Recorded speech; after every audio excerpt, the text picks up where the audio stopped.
Hello नमस्कार। Career elevate के YouTube channel पे आपका सबका स्वागत है। मैं हरियाणा जीके पढ़ाने वाला हूँ और जैसा कि हमें पता है कि हरियाणा के एग्ज़ाम में एक बहुत महत्वपूर्ण टॉपिक है।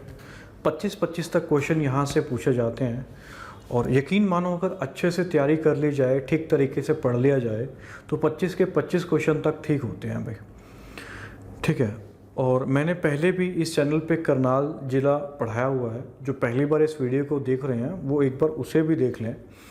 करनाल ज़िला बहुत डिटेल में मैंने 5 पार्ट में कवर किया था। 4 पार्ट में करनाल के बारे में पूरी इन्फॉर्मेशन दी गई और 1 पार्ट में करंट अफेयर्स पढ़ाए थे। अब जो हम हरियाणा जी के पढ़ने वाले हैं ये बहुत डिटेल में हम पढ़ेंगे और बिल्कुल ज़ीरो से शुरू करते हुए पढ़ेंगे, टॉपिक वाइज हम पढ़ेंगे। और मेरी पूरी कोशिश रहेगी कि इतनी डिटेल में करवा दूं कि कोई भी क्वेश्चन इससे बाहर बने ना। करंट अफेयर्स भी करवाए जाएंगे, डेली के 3, 4, 5 करंट अफेयर्स भी कराऊंगा और HCS लेवल तक की हरियाणा जीके होगी भी। ऐसा नहीं, देखे बाकी यूट्यूब चैनल पे भी हरियाणा जीके पढ़ा रखी है कुछ लोगों ने, बट वो उतना सिस्टमेटिकली और उतना डिटेल में नहीं गए हुए हैं। ठीक है, बट मेरी पूरी कोशिश रहेगी कि मैं यार पूरा एक ईमानदारी से और बहुत अच्छे से काम करूँ आपके लिए और बहुत डिटेल में कराऊंगा जिससे बाहर क्वेश्चन ना बने। आपकी तरफ से ये है कि आप बड़े ध्यान से सुने और कोशिश करें कि अच्छे से नोट्स भी बनाएं, नहीं तो स्क्रीनशॉट लेके बाद में नोट्स बना लें, बट रेगुलर करें इसको। ठीक है, तभी फ़ायदा है। चलिए शुरू करते हैं फिर हरियाणा जी के। स्टार्टिंग में मैं सिलेबस बताऊंगा कि क्या क्या कैसे हम पढ़ेंगे, कैसे टॉपिक वाइज हम पढ़ेंगे और फिर आज की क्लास में हम जानेंगे कि कैसे हरियाणा अपना एक डिस्ट्रिक्ट बना, 17वां डिस्ट्रिक्ट जो 17वां डिस्ट्रिक्ट बना था, स्टेट बना, 17वां राज्य बना था। 18वें संविधान संशोधन के द्वारा देश का 17वां राज्य हरियाणा बना था, वो कैसे बना था, क्या क्या हमने उसके लिए संघर्ष किया, वो हम सारा पढ़ेंगे। तो टॉपिक क्या रहेंगे, सबसे पहले हम जानेंगे फर्स्ट टॉपिक हरियाणा का उदय। हरियाणा का उदय। उदय का मतलब ये है कि हम इसके अंदर जानेंगे कि हरियाणा 1 नवंबर 1966 को जो बना, ठीक है, इसके लिए संघर्ष क्या था, ठीक है, सच्चर फार्मूला क्या था, रीजनल फार्मूला क्या था, बीच में जो केंद्र सरकार ने जो कमीशन अपॉइंट किए थे, जैसे SK धर कमीशन था, ठीक है, जैसे कि JVP कमेटी थी, उसके बाद फजल अली आयोग आया। अभी हरियाणा क्लर्क के पेपर में एक सवाल भी पूछा गया था बच्चे कि फजल अली कमीशन की स्थापना कब हुई। हालांकि उसकी स्थापना 29 दिसंबर 1953 को हुई थी, परंतु उन्होंने 1953 ऑप्शन में ही नहीं दे रखा था। ऑप्शन में था 54, 55, 56, 57, कुछ ये ऑप्शन में था। तो वो सब भी हम पढ़ेंगे बिल्कुल डिटेल के अंदर। तो फर्स्ट रहेगा हरियाणा का उदय, सेकंड रहेगा हरियाणा का परिचय। हरियाणा का परिचय, इसके अंदर हम पढ़ेंगे कि हरियाणा में कितने ज़िले हैं, ठीक है, हरियाणा केसरी किसे कहते हैं, हरियाणा का कालिदास कौन है, हरियाणा के सूर्य कवि कौन है, हरियाणा का तूफान किसे कहा जाता है, ठीक है, ये सब हरियाणा के बारे में हम डिटेल के अंदर पढ़ेंगे। ठीक है, हरियाणा का परिचय है ना।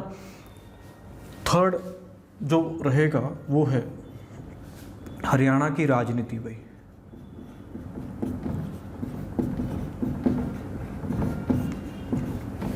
राजनीति से मेरा मतलब ये है कि इसके अंदर हम पढ़ेंगे कि हरियाणा विधानसभा में कितनी सीटें हैं, कितनी सीटें आरक्षित हैं। जैसे बच्चों को पता होगा कि 17 सीटें आरक्षित है हरियाणा विधानसभा में। लोकसभा में हरियाणा की 10 सीटें कौन कौन सी हैं, कितनी आरक्षित हैं। जैसे लोकसभा में 2 सीटें आरक्षित हैं, लोकसभा में 2 सीटें आरक्षित हैं, विधानसभा में 17 सीटें आरक्षित हैं। ठीक है, और 10 कुल मेंबर चुने जाते हैं हरियाणा से लोकसभा में और राज्यसभा में 5 जाते हैं। तो वो सब हम डिटेल के अंदर पढ़ेंगे, हरियाणा की राजनीति के अंदर पढ़ेंगे। ठीक है, हाँ, तो लोकसभा, राज्यसभा, विधानसभा, जैसे हमें पता है कि यार हरियाणा के अंदर जो हरियाणा बना था 1 नवंबर 1966 को बना था, तो उस टाइम पे विधानसभा में सीटों की संख्या केवल 54 थी, जो कि आज बढ़ के आज 90 हो गई हैं, है ना। बीच में कब बढ़ाई गई, कितनी बढ़ाई गई, वो सब हम डिटेल में जानेंगे। और 17 की 17 आरक्षित सीटें जो हैं उनको भी याद करने की मैं ट्रिक दूंगा। तो तीसरा पॉइंट अपना रहेगा बच्चे, वो रहेगा हरियाणा की राजनीति। फोर्थ हम पढ़ेंगे पंजाब हरियाणा हाई कोर्ट।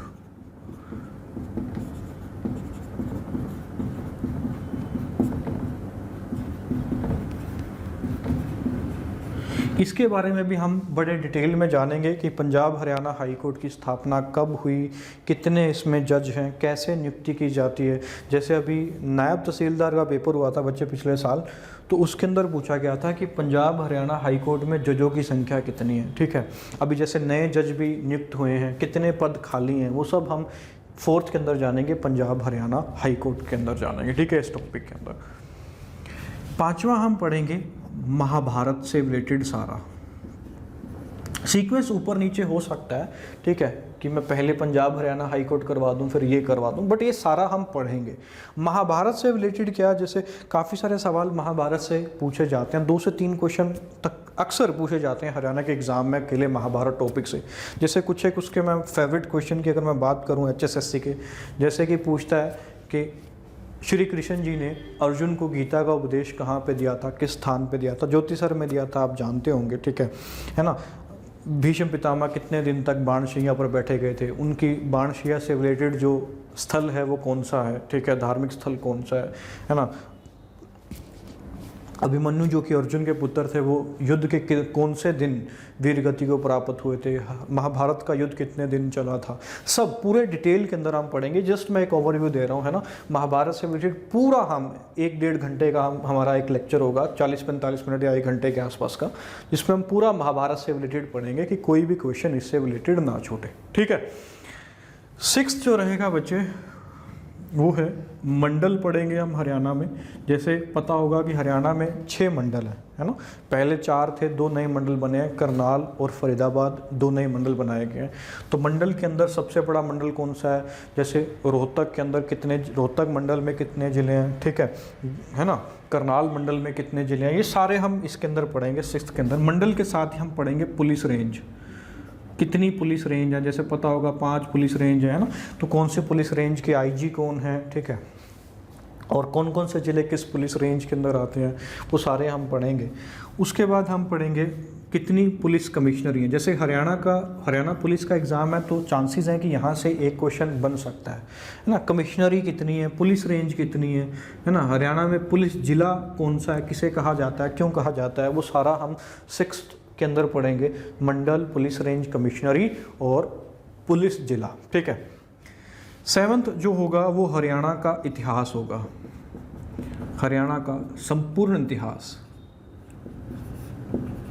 हरियाणा का संपूर्ण इतिहास।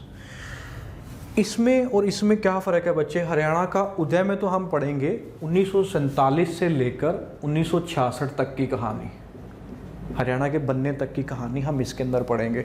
और हरियाणा का जो संपूर्ण इतिहास है उसके अंदर हम पूर्ण, है ना, हड़प्पा संस्कृति से शुरू करते हुए हड़प्पा संस्कृति का कौन कौन सा स्थल हरियाणा के अंदर है, राखीगढ़ी है। ठीक है, ये सब हम पढ़ेंगे। वैदिक सभ्यता का कहाँ है, जैसे वैदिक सभ्यता की, है ना, वैदिक सभ्यता का, वैदिक भूमि का पालना किसको कहा जाता है? हरियाणा को कहा जाता है ना। ये सारा हम पढ़ेंगे डिटेल के अंदर। हर्षवर्धन से इंपॉर्टेंट सवाल बनते हैं। पानीपत की 3 लड़ाइयाँ हैं, तराइन के 3 युद्ध हैं, तराइन का प्रथम युद्ध, तराइन का द्वितीय युद्ध, तराइन का तीसरा युद्ध, जो कि मैंने पहली वीडियो में बताया हुआ है। करनाल जिला जिसमें करवाया था, है ना। हेमू जो है, जिसको हरियाणा का नेपोलियन कहा जाता है, जिसने कितने युद्ध लड़े, है ना। पानीपत की लड़ाई से पहले वो कहाँ का शासक था? दिल्ली की गद्दी पर बैठने से पहले वो रेवाड़ी का शासक था, और उसने पानीपत का दूसरा युद्ध लड़ा, है ना। बैरम खां जो कि अकबर का सेनापति था, है ना, मेन लीडर तो वही था। तो हरियाणा का संपूर्ण इतिहास हम पढ़ेंगे। आधुनिक इतिहास भी हम पढ़ेंगे। जैसा हमें पता है कि 1858 के अंदर हरियाणा को पंजाब में मिला दिया गया था। उससे पहले हरियाणा यूपी का हिस्सा था। ठीक है, हरियाणा की अलग मांग किसने की, है ना। ये सारी चीज़ें हम हरियाणा का संपूर्ण इतिहास शुरू करेंगे, प्राचीन से लेकर सीसवाल सभ्यता भी है, जो कि पुरानी सभ्यता, जिसकी खोज प्रोफेसर सूरज भान ने 1968 में की थी ना। वो सारी चीज़ें हम पढ़ेंगे। तो प्राचीन से लेकर, प्राचीन इतिहास से लेकर ये पूर्ण रहेगा बच्चे 1947 तक रहेगा। ठीक है, 1947 तक ये हम कंप्लीट करेंगे। चलिए, 8th टॉपिक जो रहेगा वो हम हरियाणा का भूगोल पढ़ेंगे भाई।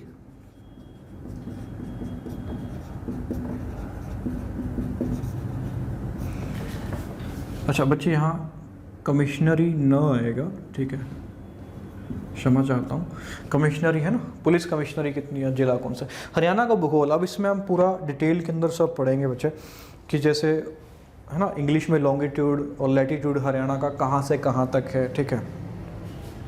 हरियाणा के अंदर उद्योग कौन से हैं, है ना, ये सब आ जाएगा, उद्योग आ जाएगा।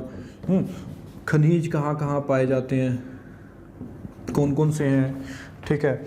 इसमें हम नेशनल पार्क भी पढ़ लेंगे, ठीक है। इसके अंदर हम लेक्स भी पढ़ लेंगे, झील भी पढ़ लेंगे, ठीक है। इसके अंदर हम नदियाँ भी पढ़ लेंगे हरियाणा के अंदर, ठीक है। तो सब जो है हरियाणा के भूगोल के अंदर शामिल हो जाएगा, है ना। सिंचाई परियोजनाएं भी आ जाएंगी। तो हरियाणा का विस्तार से हम भूगोल पढ़ेंगे, मिट्टी मृदा है कौन सी है ना, सब हम पढ़ेंगे इसके अंदर। तो हरियाणा का भूगोल रहेगा। आगे हम इसी के अंदर, अगर मैं या अलग से लिख देता हूँ मैं, ये भी हम अलग से पढ़ेंगे हरियाणा के अंदर कृषि व पशुपालन। पशुपालन से अगर हरियाणा क्लर्क का पेपर जिसने दिया है बच्चे, उसने एक सवाल ये पूछा हुआ था कि हरियाणा में सबसे ज़्यादा सूअर कहाँ पे पाए जाते हैं, ठीक है। ये भी पूछ सकता है गायें सबसे ज़्यादा कहाँ हैं, ठीक है। घोड़े सबसे ज़्यादा कहाँ पे पाए जाते हैं। तो अलग से टॉपिक हम पढ़ेंगे कृषि व पशुपालन के अंदर, है ना। वो अलग से उसने मेंशन किया होता है ना, एग्रीकल्चर एंड एनिमल हस्बेंड्री, तो वो हम इसके अंदर अलग से पढ़ेंगे, 9th रहेगा। नेक्स्ट जो हम पढ़ेंगे आगे वो है जिलेवार परिचय। अभी हरियाणा का जिलेवार परिचय। जिलेवार परिचय का मतलब क्या है? अब इसके अंदर हम 22 के 22 डिस्ट्रिक्ट विस्तार से जानेंगे भाई, 22 जिले, और अलग से मैं चंडीगढ़ के बारे में भी पढ़ाऊंगा पूरे डिटेल में, ठीक है, जो कि हरियाणा की राजधानी भी है और पंजाब की भी राजधानी है चंडीगढ़, और केंद्र शासित प्रदेश भी है, ठीक है। पता होगा कि दिल्ली और पुदुचेरी अभी ऐसे 2 केंद्र शासित प्रदेश हैं जिनके अंदर विधानसभा भी है, ठीक है। बाकी किसी के अंदर विधानसभा नहीं है। चंडीगढ़ केंद्र शासित प्रदेश तो है, परंतु ये सेंटर के अंदर आती है, ठीक है। यहाँ पे लेफ्टिनेंट गवर्नर होता है इसके अंदर, ठीक है। और अभी जो है वो 2 नई यूटी भी बनाई गई हैं, जम्मू कश्मीर और, ठीक है, लद्दाख सबसे बड़ी यूटी बन गई है क्षेत्रफल के मामले में। तो ये चीज़ याद रखना, ठीक है, कि हाँ, जिलेवार परिचय हम पढ़ेंगे, 22 के 22 जिले होंगे और चंडीगढ़ अलग से पढ़ा जाएगा। इसमें हम पूरे डिटेल में जानेंगे। जैसे करनाल जिला मैंने पढ़ा रखा है, वीडियो की शुरुआत में भी मैंने कहा था, वो बहुत डिटेल में करवाया हुआ मैंने, उसको एक बार आप देख लेंगे ज़रूर, ठीक है। जो पहली बार ये वीडियो देख रहे हैं, इस चैनल पे पहली बार आए हैं, उतनी ही सेम डिटेल के अंदर हर एक जिला पढ़ाया जाएगा, बिल्कुल जीरो से, कि जिले की स्थापना कब हुई, जिले का क्षेत्रफल कितना है, जनसंख्या घनत्व कितना है ना, ये सारा हम पढ़ेंगे जिलेवार परिचय के अंदर। आगे बढ़ते हैं अभी। तो इसके अंदर 22 डिस्ट्रिक्ट प्लस एक चंडीगढ़ जो कि यूटी है, वो हम करवाएंगे। नेक्स्ट, नेशनल हाईवे से भी रिलेटेड क्वेश्चन एक बन जाता है, तो उसको भी हम अलग से पढ़ेंगे। नेशनल हाईवेज, कौन कौन से हाईवेज हैं, ठीक है, कौन कौन सा जिला किस हाईवे में आता है ना, ये सब हम पढ़ेंगे। 11 टॉपिक रहेगा। 12th है वस्त्र एवं आभूषण। यहां से भी एक क्वेश्चन बन जाता है, 1 या 2 क्वेश्चन यहाँ से बन जाता है कि वस्त्र एवं आभूषण से रिलेटेड सवाल पूछ लेता है। अभी नेशनल हाईवे हम अलग से पढ़ेंगे, वस्त्र एवं आभूषण में हम अलग से पढ़ेंगे, है ना। जैसे एक कुंडली मानेसर पलवल एक्सप्रेस वे है, वो कहाँ कहाँ से गुजरता है, तो ये सारी चीज़ें पढ़ाई जाएंगी अलग से, है ना। इंपॉर्टेंट है, ये करना जरूरी होता है। आगे हम पंचायती राज, जो कि ग्राम सचिव का पेपर देने हैं, पंचायती राज से 1 क्वेश्चन या 2 क्वेश्चन या 3 क्वेश्चन, ठीक है, आने की संभावना है, तो उसको भी हम अलग से पढ़ लेंगे, भी इम्पोर्टेंट रहेगा वो भी। पंचायती राज, जिन्होंने इंडियन पॉलिटी पढ़ी हुई है उन्हें पता होगा कि 73वां संशोधन किया गया था संविधान में, जिसके अंदर पंचायती राज को ऐड किया गया था अनुसूची 11 में। 74वां संशोधन था, उसके द्वारा ऐड किया गया था नगर पालिका, है ना। मैं यहाँ लिख देता हूँ, 73rd अमेंडमेंट था, सब संशोधन 1992, इसके द्वारा अनुसूची 11 के अंदर बच्चे ऐड किया गया था पंचायती राज को, ठीक है। तो ये भी हम अलग से पढ़ेंगे। ग्राम सचिव के पेपर में ये बहुत जरूरी इंपॉर्टेंट टॉपिक बन जाता है भाई, पंचायती राज। आगे हरियाणा की परियोजनाएं भी हम अलग से पढ़ेंगे। हरियाणा की परियोजना, जितनी भी परियोजना चलाई गई हैं वो सारी हम पढ़ेंगे डिटेल के अंदर आगे। 15th रहेगा हरियाणा से आंकड़े जो भी हैं, हरियाणा के आंकड़े। जैसे कि मैं अगर जनगणना की बात करूं तो 2011 के अंदर अभी लास्ट जनगणना हुई थी। अगली जनगणना जो है हमें पता है 2021 के अंदर अभी अगले ही साल होनी है। और अगर मैं देश की बात करूं तो देश की पहली जनगणना जो हुई थी भी, इंडिया की पहली जनगणना की अगर मैं बात करूं तो 1871 में हुई थी। और उस टाइम पे जो वॉइसरॉय थे वो थे भी लॉर्ड मेयो। मेयो के काल में पहली जनगणना हुई थी, परंतु ये नियमित जनगणना नहीं थी, ये फिक्स नहीं थी। इसको फिक्स किया गया, सॉरी 71 नहीं, माय मिस्टेक, चेंज कर लेना भाई, 1872 के अंदर पहली जनगणना हुई थी। इसको फिक्स किया गया था 1881 में, और उस टाइम पे जो वायसराय थे वो रिपन थे। तो हरियाणा के आंकड़े हम जानेंगे, इसका मतलब क्या है, बात को समझना कि 2000 अभी जैसे अभी तो आंकड़े जो होंगे मेरे पास वो 2011 की जनगणना के अनुसार होंगे कि लिंगानुपात कितना है, किस जिले की जनसंख्या सबसे ज़्यादा है, ठीक है। ये सारा जो आंकड़ा होगा ये 2011 की जनगणना के बाद होगा। जनगणना हर 10 साल के बाद होती है बच्चे। पहली हुई थी देश की जनगणना 1972 के अंदर, वॉइसरॉय थे मेयो। अगली हुई 1881 में, ये नियमित नहीं थी, अनियमित थी, अनियमित जनगणना थी। और इसको नियमित किया गया था 1881 में रिपन के द्वारा भी, ठीक है। ये मैं नीचे वाला मिटा देता हूं, ये वाला पॉइंट। फिर हम इसके अंदर इसके बाद कुछ विविध डाटा भी पढ़ेंगे, मिसलेनियस के अंदर अब सब कवर कर लेंगे भी हम। जैसे कि अगर मैं बात करूं गुरुद्वारे कितने हैं, है ना, कौन कौन से हैं, कहाँ कहाँ पे हैं। हालांकि ये जिले में भी आता रहेगा, बट अलग से भी हम पढ़ लेंगे ताकि रिवीजन हो जाए, ठीक है। मंदिर मस्जिद आ जाएगा। अच्छा, एक चीज़ और भी समझें, कुछ बच्चे सोच रहे होंगे कि इतनी सारी चीज़ें करवाएंगे तो टाइम बड़ा लग जाएगा। देखो, मेरी पूरी कोशिश रहेगी कि मैं 2 से ढाई महीने के अंदर पूरी हरियाणा जीके आपको करा दूं। अभी देखो पेपर नवंबर दिसंबर तक कोई पेपर नहीं है। आज जैसे सितंबर का भी महीना चल रहा है, तो सितंबर, अक्टूबर और नवंबर का भी आप मान के चलो कि पूरा पूरा या आधा महीना तो अपने पास है, 2-2.5 महीने अपने पास हैं।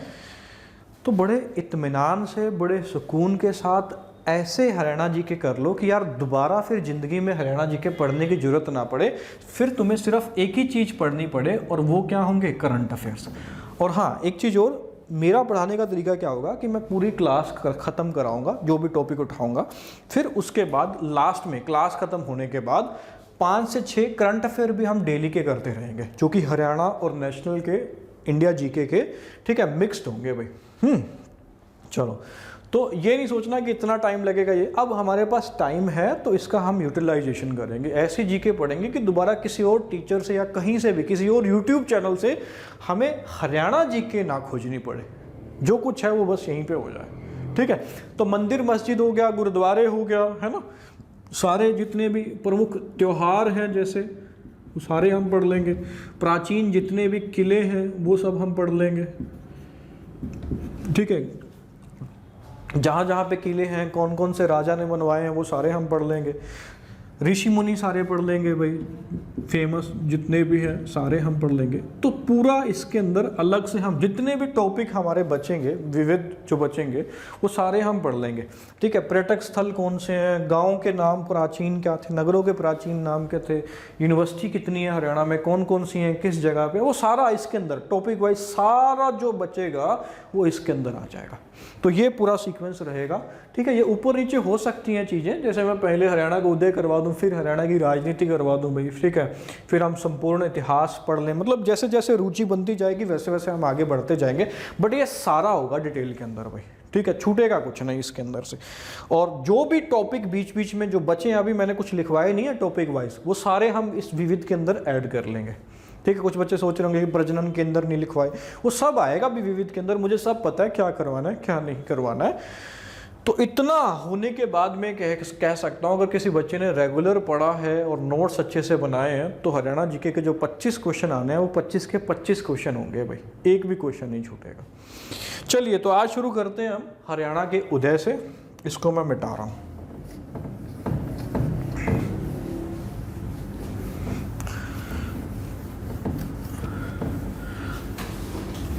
अगर अभी साथ के साथ नोट्स नहीं बना रहे कोई बात नहीं, तो आप पोज करके भाई स्क्रीनशॉट भी ले सकते हो, ठीक है।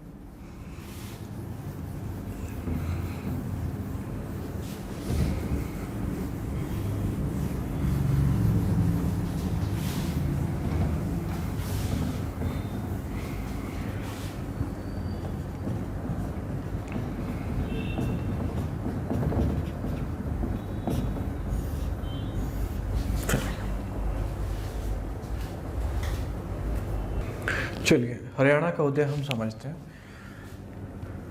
हरियाणा का अर्थ है भाई भगवान का निवास।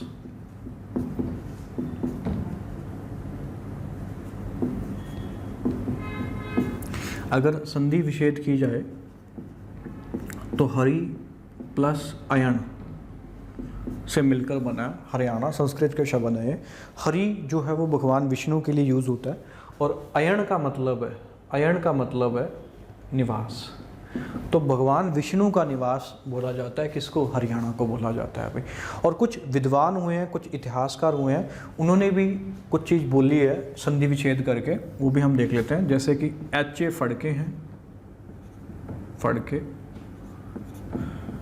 सुखविंदर सिंह छिब हैं, इतिहासकार हैं, विद्वान हैं भाई, सुखविंदर सिंह छिब।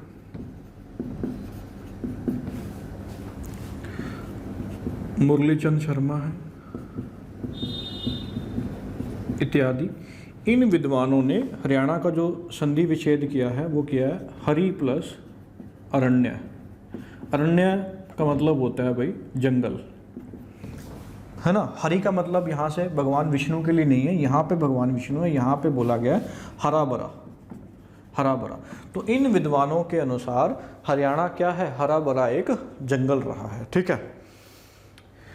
हरियाणा शब्द की अगर मैं बताऊं, हरियाणा शब्द जो सर्वप्रथम जो है भाई, हरियाणा शब्द का जिक्र सर्वप्रथम ऋग्वेद में मिलता है भाई, ऋग्वेद है ना, ठीक है। ऋग्वेद के अंदर पता होगा कि 4 वेद हैं, ऋग्वेद है, ठीक है, सामवेद है, यजुर्वेद है और अथर्ववेद है भाई, ठीक है। सबसे पुराना जो वेद है वो ऋग्वेद ही है, ये इनके टाइम के अकॉर्डिंग है ना। ऋग्वेद, सामवेद, यजुर्वेद, अथर्ववेद, ये 4 वेद हैं भाई। तो ऋग्वेद के अंदर हरियाणा का जिक्र मिलता है, और किस नाम से मिलता है ये भी जानना बड़ा जरूरी है, पूछा गया है सवाल है। रज हरियाणे, रज हरियाणे करके जिक्र मिलता है हरियाणा का। किसके अंदर जिक्र मिलता है भाई? ऋग्वेद के अंदर जिक्र मिलता है, ठीक है। हरियाणा की जो वैदिक भूमि है,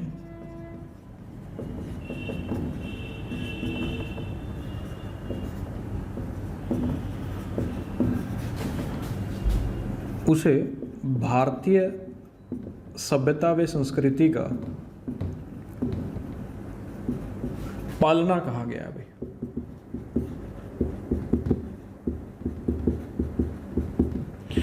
इसका मतलब क्या है कि जो वैदिक सभ्यता थी, वैदिक संस्कृति थी, वो हरियाणा, पंजाब, इनके आसपास के एरिया में ही फली फूली थी। इसी वजह से हरियाणा की जो वैदिक भूमि है उसको भारतीय सभ्यता व संस्कृति का क्या कहा गया है? पालना कहा गया है। अगर मैं प्राचीन नाम की अगर मैं बात करूं, प्रथम प्राचीन नाम है ना, प्राचीन नाम जो हरियाणा के लिए था वो था भाई ब्रह्मवर्त। ब्रह्मवर्त ये सबसे पहला प्रादेशिक नाम था, किसका था? हरियाणा का था। और ये जो नाम है ये मनुस्मृति के अंदर मिलता है भाई, क्या? ब्रह्मवर्त करके, ठीक है। और भी प्राचीन नाम है वो भी हम जानेंगे। जैसे महाभारत काल में हरियाणा का जो नाम है, महाभारत काल में हरियाणा का नाम था वो था बहुधान्यक प्रदेश। बहुधान्यक प्रदेश, धान काफ़ी ज़्यादा बहुत मात्रा में होता था, तो इसी वजह से हरियाणा को क्या कहते थे? बहुधान्यक प्रदेश कहते थे। किस काल में कहते थे? महाभारत काल में कहते थे। ये भी सवाल पूछा गया है HSSC के अंदर कि महाभारत काल के अंदर हरियाणा को किस नाम से पुकारा जाता था? तो बहुधान्यक प्रदेश के नाम से जाना जाता था, ठीक है। आगे हर्षचरित के अंदर, हर्षचरित पुस्तक है भाई, हर्षचरित के अंदर हरियाणा का जो नाम है वो है श्रीकंठ जनपद। श्रीकंठ जनपद हर्षचरित के अंदर हरियाणा का नाम है, ठीक है। और महापुराण के अंदर नाम देखा जाए, महापुराण, तो महापुराण के अंदर हरियाणा का नाम हरियाणाऊ मिलता है, हरियाणाऊ। ठीक है, महापुराण के अंदर हरियाणा का नाम है हरियाणाऊ। तो महापुराण जो है भाई, इसकी जो रचना की थी वो पुष्पदंत ने की थी भाई, पुष्पदंत। जैन धर्म से रिलेटेड ये ग्रंथ है महापुराण, जिसकी जो रचना है वो की थी पुष्पदंत ने की थी। तो इसके अंदर हरियाणा का नाम क्या मिलता है बच्चे, हरियाणाऊ मिलता है। ठीक है, उसके बाद एक और है स्कंद पुराण, इसके अंदर हरियाणा का नाम मिलता है अभी हरियाला, हरियाला करके इसके अंदर नाम मिलता है हरियाणा का। ठीक है, और अगर मैं कुछ और प्राचीन नाम की अगर मैं हरियाणा की बात करूं तो वो है ब्रह्म प्रदेश और ब्रह्मा की उत्तर वेदी भी कहा गया है हरियाणा को भी, उत्तर वेदी, है ना। तो ये सारे नाम रहे हैं किसके, हरियाणा के। एक बार मैं फिर से रिवाइज कराऊं, हरियाणा का अर्थ है भगवान का निवास। संधि विच्छेद किया जाए तो हरि प्लस अयन, हरि भगवान विष्णु के लिए, तो भगवान विष्णु का निवास है ना, यहाँ पे आए थे, कुरुक्षेत्र भूमि पे आए थे, तो इसी वजह से हरि का निवास कहा गया हरियाणा को। और कुछ विद्वान हैं अच्छे फड़के, जैसे सुखविंदर सिंह छिब हैं, मुरलीचंद शर्मा है, एक और भी है मुनीचंद हैं। ठीक है, उन्होंने हरियाणा का जो संधि विच्छेद किया वो हरि प्लस अरण्य किया। हरि का मतलब हरा भरा और अरण्य का मतलब था जंगल। और हरियाणा का जिक्र सर्वप्रथम सबसे प्राचीन जो वेद है ऋग्वेद, उसमें मिलता है, किस नाम से मिलता है, रज हरियाणे करके। ठीक है, ये 4 वेद थे, ये मैंने ट्रिक भी लिखी हुई है इसको याद करने की, रसिया, रसिया करके आप याद कर सकते हो। ऋग्वेद, सामवेद, यजुर्वेद, अथर्ववेद, और यही इनका टाइम पीरियड है। सबसे प्राचीन कौन सा है, तो ऋग्वेद है। आगे बढ़ते हैं। हरियाणा की जो वैदिक भूमि है उसको भारतीय सभ्यता व संस्कृति का क्या कहा जाता है, पालना, क्योंकि वैदिक सभ्यता और संस्कृति यही हरियाणा और पंजाब वाला जो एरिया है इसी के आसपास फली फूली थी। इसी वजह से भारतीय सभ्यता व संस्कृति का पालना, पूछा गया सवाल है, किसको कहा जाता है, हरियाणा की वैदिक भूमि को। प्रथम प्रादेशिक नाम हरियाणा का क्या था, तो ब्रह्मवर था। और महाभारत काल में इसको क्या कहा जाता था, बहुधान्यक प्रदेश। ये मनुस्मृति के अनुसार है। हर्षचरित के अंदर इसका नाम क्या है, श्रीकंठ जनपद है। महापुराण में हरियाणाऊ है। महापुराण की रचना पुष्पदंत ने की थी, ये जैन धर्म से रिलेटेड ग्रंथ है। स्कंद पुराण के अंदर हरियाणा है। और प्राचीन नाम की अगर बात करें तो ब्रह्म प्रदेश है, ब्रह्मा की उत्तर वेदी इत्यादि हरियाणा के प्राचीन नाम बने हैं। ठीक है, आगे बढ़ते हैं। चलिए चलिए आगे बढ़ते हैं, ये मैं मिटा रहा हूँ। अच्छा, यहाँ से एक पॉइंट ये भी आप याद रख सकते हो कि हर्षचरित, हालांकि मैं आगे हर्षवर्धन जब पढ़ाऊंगा तो सारा बताऊंगा कि हर्षचरित की रचना किसने की। ठीक है, बाणभट्ट दरबारी कवि थे, वो सब हम आगे जानेंगे। ठीक है, आगे बढ़ते हैं।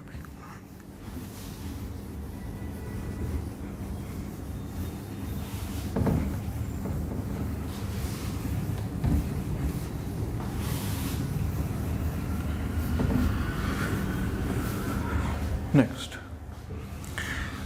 थोड़ा सा और, चलो एक बेसिक सा पॉइंट है वो हम जान लेते हैं कि भाई हरियाणा हमें पता है पंजाब से अलग हुआ था, भाषा के आधार पर अलग हुआ था। और हरियाणा का जो क्षेत्रफल है आज भी इतना ही है, इसमें ना बढ़ोतरी हुई है ना कमी हुई है, 44,212 किलोमीटर वर्ग है। तो हरियाणा की तुलना भाई एक देश से की जाती है, हरियाणा की तुलना उस देश का नाम है डेनमार्क। ठीक है, डेनमार्क देश से हरियाणा की तुलना की जाती है, डेनमार्क देश से। यूरोप का देश है अभी। क्यों की जाती है, इसका कारण क्या है, क्योंकि डेनमार्क का जो क्षेत्रफल है वो है 42,933 किलोमीटर वर्ग। अप्रोक्सीमेटली सेम कह सकते हैं हम, लगभग सेम होने के कारण हरियाणा की जो तुलना है वो किस देश से की जाती है, डेनमार्क से की जाती है। ठीक है, 44,242 किलोमीटर वर्ग है। 1 नवंबर 1966 को पंजाब का 35.18% हिस्सा जो है वो हरियाणा को दिया गया था। ठीक है, वो हम आगे पढ़ेंगे। ये मैं जस्ट एक पॉइंट लिखवाया कि हरियाणा की तुलना, क्योंकि ये भी सवाल HSSC ने किसी एग्जाम में पूछा है, हरियाणा की तुलना किस देश से होती है, तो डेनमार्क से होती है। ठीक है, और अगर मैं राजस्थान की तुलना करूँ ना, राजस्थान, ठीक है, पता होगा बच्चे कि देश का सबसे ज़्यादा क्षेत्रफल वाला जो राज्य है वो है आपका राजस्थान है। ठीक है, सबसे ज़्यादा क्षेत्रफल वाला। इसकी तुलना भी एक देश से की जाती है जिसका नाम है जर्मनी। दोनों यूरोप के देश हैं अभी, इसका बॉर्डर जर्मनी से लगता है। तो हरियाणा की तुलना डेनमार्क देश से की जाती है, राजस्थान की तुलना जर्मनी से की जाती है। कमेंट बॉक्स में आपको राजस्थान और जर्मनी दोनों का क्षेत्रफल लिखना है भाई, ठीक है। दोनों का आसपास ही है, क्षेत्रफल आसपास होने के कारण इनकी तुलना की जाती है। अब ये मत समझना डेवलपमेंट के कारण या, ठीक है, जर्मनी की जीडीपी इंडिया से ज़्यादा है। ग्रोस डोमेस्टिक प्रोडक्ट की अगर मैं बात करूं तो वो इंडिया से भी ज़्यादा है। बट यहाँ पे हम क्यों बोल रहे हैं कि किस देश से तुलना की जाती है, क्योंकि एरिया ऑलमोस्ट सेम होने के कारण हरियाणा की तुलना डेनमार्क से और राजस्थान राज्य की तुलना किससे की जाती है, जर्मनी देश से की जाती है ना, जहाँ का एडोल्फ हिटलर था जिसने द्वितीय विश्व युद्ध करवा दिया था 1939 से 1945 के अंदर, और जो कि जूइश कम्युनिटी का हत्यारा माना जाता है भाई, ठीक है। 60 लाख जूइश हिटलर ने मरवा दिए थे सेकेंड वर्ल्ड वॉर के अंदर, है ना। हिस्ट्री में आप वो पढ़ोगे जानोगे। तो राजस्थान की तुलना जर्मनी से की जाती है अभी आगे, है ना। क्यों है ये रीज़न समझ गए ना, क्षेत्रफल के कारण। आगे नेक्स्ट पॉइंट थोड़ा सा और ये समझ लेते हैं हम कि 1858 के अंदर ना हरियाणा को मिला दिया गया था भाई, पंजाब के अंदर मिला दिया गया था, ठीक है। 1858 में हरियाणा का विलय किसके अंदर कर दिया गया था, पंजाब के अंदर किया गया था। 57 में क्रांति हुई थी और फिर 58 में हरियाणा को पंजाब के अंदर मिला दिया गया। इससे पहले जो हरियाणा है वो किसका हिस्सा था भाई, तो यूपी का हिस्सा था, उत्तर प्रदेश का हिस्सा था, ठीक है। ये सब चीज़ें है ना, हम आगे जब हम हरियाणा का इतिहास पढ़ेंगे उसमें डिटेल में हम पढ़ेंगे कि हरियाणा की मांग किसने की, वो सब आगे रहेगा। आज हम शुरू करने वाले हैं अब 1947 के अंदर क्या स्थिति थी, ठीक है। मिटा रहे हैं भाई 1947 से पहले हमें पता है कि भारत के अंदर अंग्रेजों का राज था। तो उस टाइम पे एक पार्टी, देश की सबसे बड़ी प्रमुख पार्टी हुआ करती थी आईएनसी। इतिहास जब हम पढ़ेंगे तो इसके बारे में जानेंगे, थोड़ा सा भी जान लेते हैं।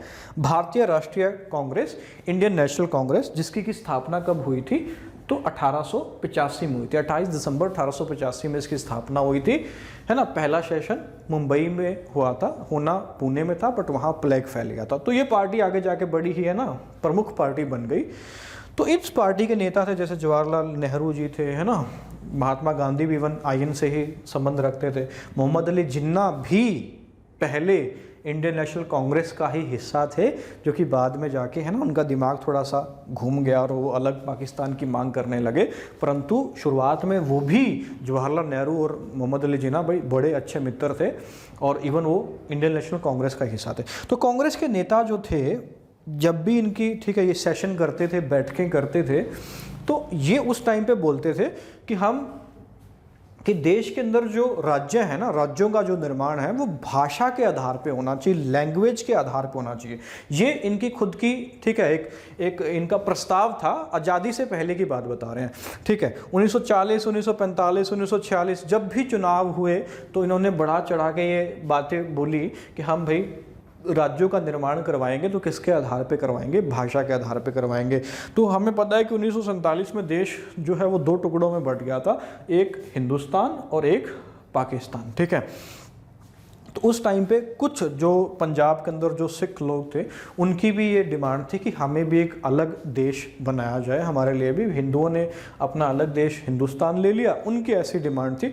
मुस्लिम ने अपना पाकिस्तान ले लिया, तो हमें भी अपना, ठीक है, एक अलग एक सिख स्टेट मिलना चाहिए, एक सिख कंट्री मिलना चाहिए। बट कुछ ही % लोगों की इच्छा थी। तो कांग्रेस ने जो उस टाइम पे जो महत्वपूर्ण लीडर थे सिखों के, उनको विश्वास में लिया कि हम आपको भारत के अंदर पूरा एक आज़ादी देंगे और एक अलग से एक सिख स्टेट भी प्रदान करेंगे, ठीक है। तो आप बेचिंत होकर भारत संघ में शामिल हो जाएं, ठीक है, आपके पूरे अधिकारों की रक्षा की जाएगी। तो जैसे ही देश आज़ाद होता है अभी 1947 के अंदर, तो देश में भाषा के आधार पर राज्य बनाने की मांग उड़ जाती है, क्योंकि कांग्रेस ने पहले ही अपनी चुनावी रैलियों के अंदर ये बात बोली थी कि भाषा के आधार पर राज्य बनने चाहिए। अब देश के सामने ये प्रश्न खड़ा हो जाता है कि भाषा के आधार पर राज्य बनने चाहिए या नहीं बनने चाहिए। हमें पता है ये चीज़ कि आगे जाके 1966 में इवन हरियाणा भी जो पंजाब से अलग हुआ है ना, वो भाषा के आधार पर अलग हुआ है। तो इस चीज़ को देखते हुए कांग्रेस ने सबसे पहले भाई एक कमीशन की नियुक्ति की, जिसे बोला जाता है धर कमीशन। धर कमीशन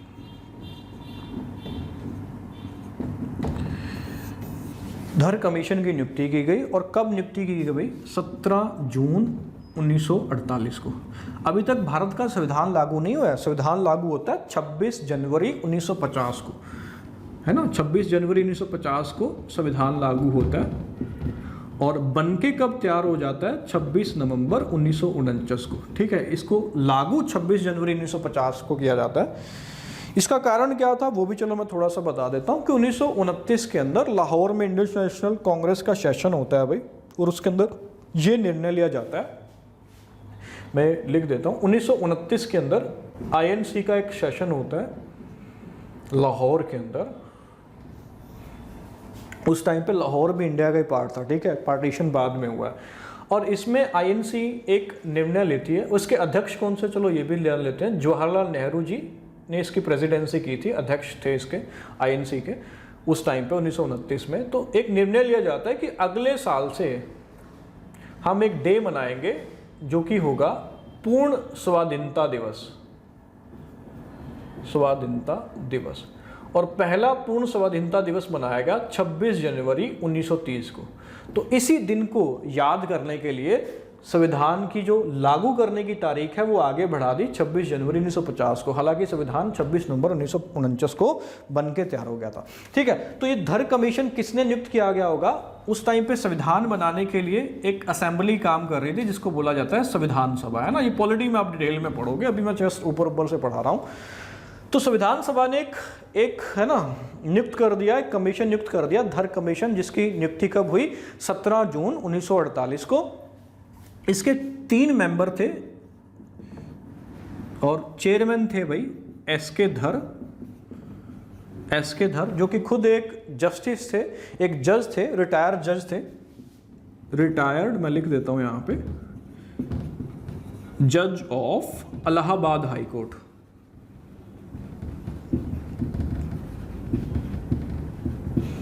बाकी 3 मेंबर जो हैं उनके नाम भी जान लो।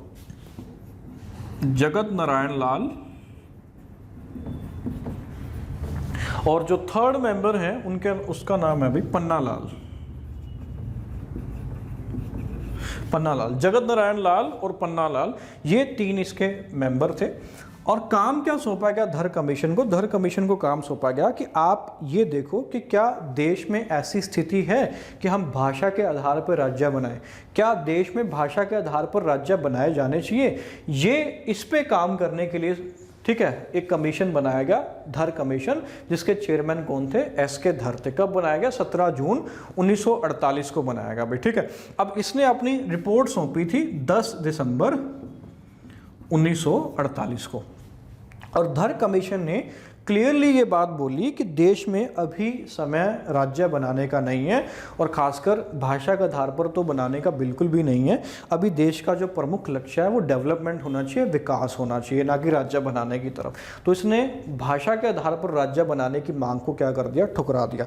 अब मीनवाइल क्या है, 1947 के बाद जैसा कि कांग्रेस ने सिखों को भी एक प्रॉमिस किया था, वादा किया हुआ था कि हम आपको अलग से एक 6 स्टेट देंगे, देश नहीं, एक अलग से 6 स्टेट देंगे, ठीक है। और कांग्रेस का खुद का एजेंडा भी था भाषा के आधार पर।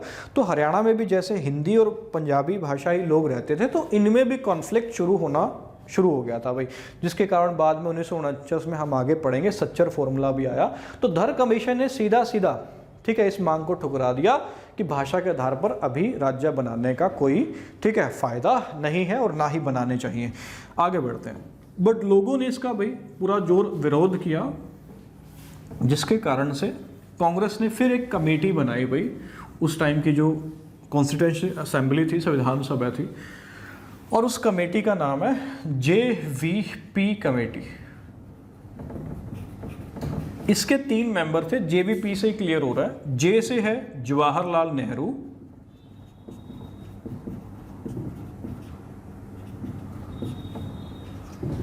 दूसरा है पट्टाभी सीतारमैया,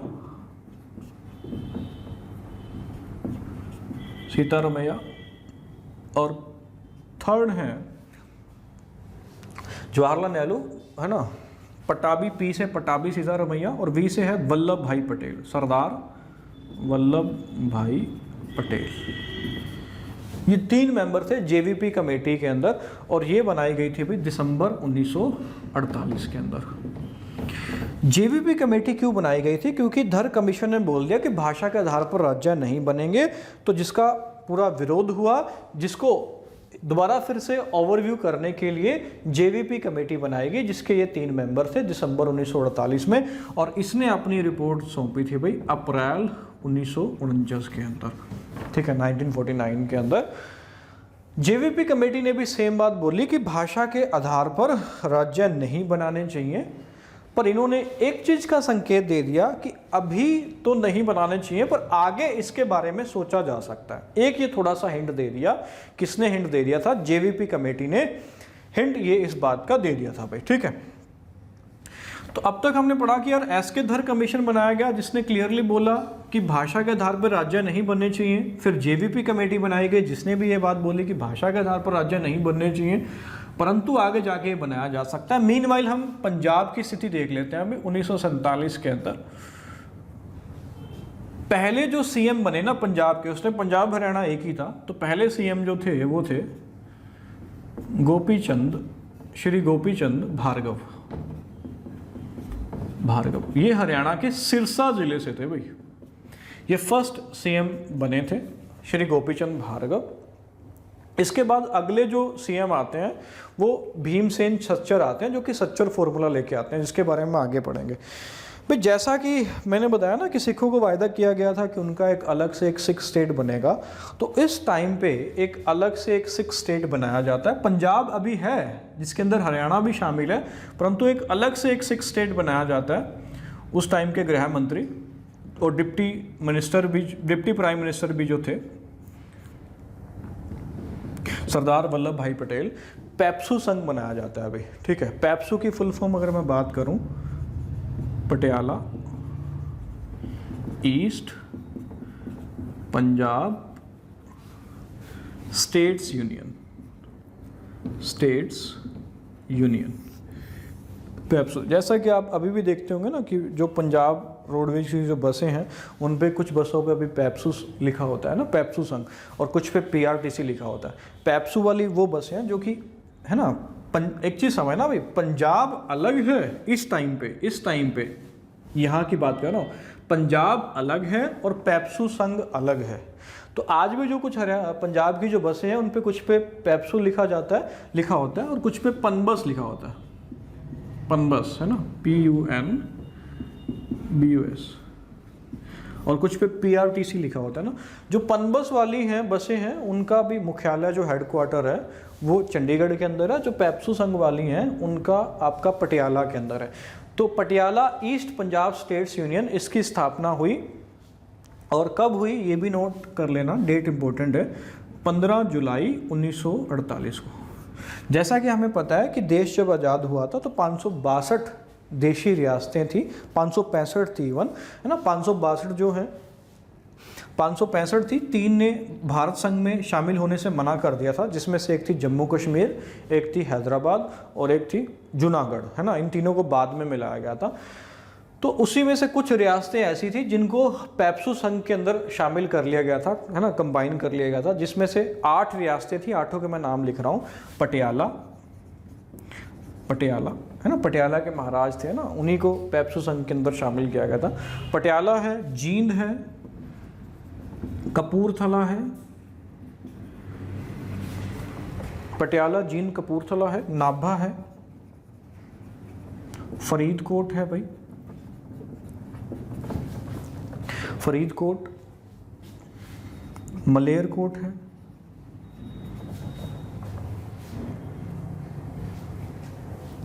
नालगढ़ है, नालगढ़, और 8th जो थी वो थी बच्चे कलसिया। तो ये 8 प्रिंसली स्टेट थी जिनको मिला के बनाया गया था, पेप्सू संघ बनाया गया था, पंजाब ईस्ट, है ना, Patiala east Punjab states union. इसकी फुल फॉर्म भी पूछी जा सकती है, तो याद रखना, Patiala east Punjab states union. और कब बनाया गया? तो 15 जुलाई 1948 को बनाया गया था भाई, ठीक है। चलिए, तो ये 8 प्रिंसली स्टेट थी, इनको मर्ज करके बनाया गया PEPSU, Patiala east Punjab state union, 15 जुलाई 1968 को। इसकी कहानी छोटी सी है भाई। 1 नवंबर 1966 को इसको मर्ज कर दिया गया था पंजाब के साथ ही भाई पेप्सू की कहानी केवल यहाँ तक ही थी, बट यहाँ पे अलग से चुनाव होते थे, अलग से इनकी असेंबली थी, ठीक है। पंजाब की अलग थी 1966 नहीं सॉरी चेंज कर लेना डेट है 1956 में भाई, 1956 में इसको पंजाब के साथ मिला दिया गया था। तो 1956 तक इसकी कहानी कुछ ये थी कि यहाँ अलग से सरकार थी, पंजाब की अलग थी, पेप्सू की अलग थी भाई, ठीक है। पहले जो सीएम थे ना पेप्सू के, जैसे पंजाब के पहले सीएम थे श्री गोपीचंद भार्गव है ना, जो कि सिरसा थे, अगले भीमसेन सच्चर थे जो कि सच्चर फॉर्मूला लेकर के आए थे, है ना। तो यहाँ पे जो सीएम थे पहले वो थे ज्ञान सिंह रेयर वाला भाई, इंपॉर्टेंट चीज़ें हैं ये, ठीक है। ये बहुत कम टीचर पढ़ाते हैं ऐसी चीज़ें और ये पेपर में पूछी जाती हैं, यहीं से क्वेश्चन बनता है। तो 1 नवंबर 1966 को 56 को इसको किसके साथ मिला दिया गया, तो पंजाब के साथ इसको मिला दिया गया था, ठीक है। मीनवाइल इस टाइम पे देश के अंदर क्या स्थिति थी कि देश के अंदर जो राज्य थे वो भाई अंग्रेजों ने 4 कैटेगरी में डिवाइड किए गए थे, है ना। ऐसे कैटेगरी जिसपे अंग्रेजों का सीधा अधिकार था, है ना, पार्ट ए था। 4 कैटेगरी के अंदर देश के राज्य डिवाइड थे, पार्ट ए, पार्ट बी। मैं 1947, 48, 49, 50 यहाँ की बात कर रहा हूँ, ठीक है। आगे जाके 56 में तो फिर 14 राज्य और 6 यूटी बनाए थे, उसके हम बात करेंगे। पार्ट बी था, पार्ट सी था, ये अंग्रेजों ने ही डिवाइड किया था। जिसपे अंग्रेजों का सीधा अधिकार है, सीधे कंट्रोल में आते हैं, वो पार्ट ए में आ जाएंगे, ठीक है। पार्ट बी के अंदर जो थे, जो प्रिंसली स्टेट हैं, ठीक है, वो इंडिपेंडेंट नहीं थे, वो भी अंग्रेजों के अंडर थे, बट वहाँ पे है ना राजा रानी का थोड़ा बहुत उनको अधिकार दिए गए थे, बाकी वो भी अपना टैक्स वैक्स पे करते थे अंग्रेजों को।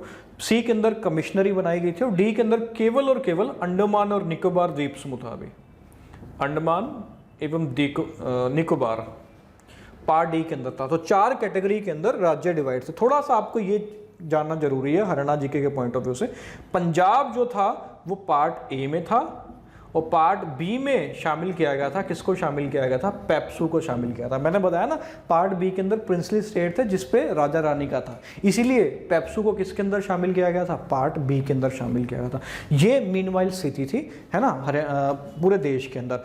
उसके बाद फिर हमें पता है कि सच्चर फॉर्मूला आता है, ये हम अगली क्लास में हम पढ़ेंगे, नेक्स्ट वीडियो में हम जानेंगे कि सच्चर फॉर्मूला आता है 1 अक्टूबर 1949 को भीमसेन सच्चर, 4 जिसने मेंबर जिसके अंदर थे, जिन्होंने अपने हस्ताक्षर किए थे, 2 हिंदू थे और 2 सिख कम्युनिटी से थे, ठीक है। वो हम अगली क्लास में जानेंगे कि 1 अक्टूबर 1949 को सच्चर फॉर्मूला आया, जिसने हिंदी लैंग्वेज और पंजाबी लैंग्वेज में बांट दिया कि प्री यूनिवर्सिटी तक जो है वो पढ़ाई हिंदी क्षेत्र में हिंदी में होगी, पंजाबी क्षेत्र में पंजाबी में होगी, वो हम जानेंगे।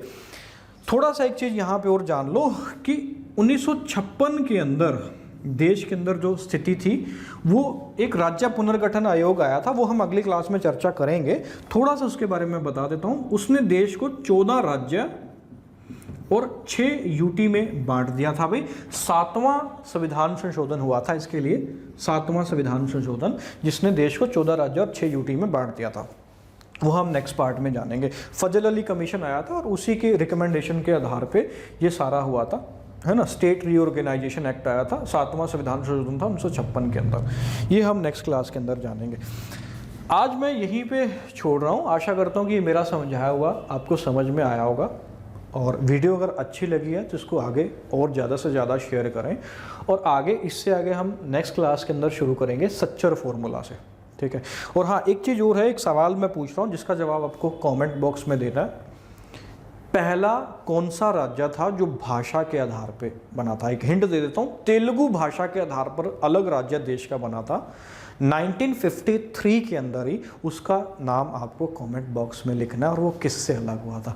आज के लिए इतना ही है दोस्त, चलिए बाय बाय, थैंक यू।